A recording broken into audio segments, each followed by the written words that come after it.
November 15, 2025ರಂದು Kulai ಮಹಿಳಾ ಮಂಡಲದಲ್ಲಿ ಸಮಾಜ ಸೇವೆಗಾಗಿ ಪ್ರತಿಷ್ಠಿತ ಜಿಲ್ಲಾ ರಾಜ್ಯೋತ್ಸವ ಪ್ರಶಸ್ತಿ ಪಡೆದ ಸೇವಾರತ್ನ ಚಾರಿಟಬಲ್ ಟ್ರಸ್ಟ್ನ ಅಧ್ಯಕ್ಷ ಶ್ರೀ ಅರ್ಜುನ್ ಭಂಡಾರ್ಕರ್ ಅವರಿಗೆ ಕುಳಾಯಿ ಗ್ರಾಮದ ಗಣ್ಯಾತಿ ಗಣ್ಯರು ಹಾಗೂ ಊರಿನ ಮತ್ತು ಪರ ಊರಿನ ಸಮಸ್ತ ಸಂಘ ಸಂಸ್ಥೆಗಳ ವತಿಯಿಂದ ಅದ್ದೂರಿ ಅಭಿನಂದನಾ ಸಮಾರಂಭವನ್ನು ಏರ್ಪಡಿಸಲಾಗಿತ್ತು.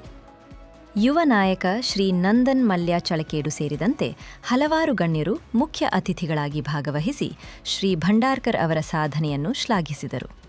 ಈ ಕಾರ್ಯಕ್ರಮವು ಸಮಿತಿಯ ಪ್ರಮುಖರಾದ ಶ್ರೀ ಸಂದೀಪ್ ಶೆಟ್ಟಿ ಅವರ ಸಾರಥ್ಯದಲ್ಲಿ ಶ್ರೀ ಗಿರೀಶ್ ಕುಳಾಯಿ, ಶ್ರೀ ಸಂಜೀವ ಸುವರ್ಣ, ಶ್ರೀ ದಿನೇಶ್ ದೇವಾಡಿಗ, ಶ್ರೀ ಮೋನಪ್ಪ ಕರ್ಕೇರ ಹಾಗೂ ಇತರ ಸದಸ್ಯರ ಸಕ್ರಿಯ ಸಹಕಾರದಿಂದ ಯಶಸ್ವಿಯಾಗಿ ನೆರವೇರಿತು.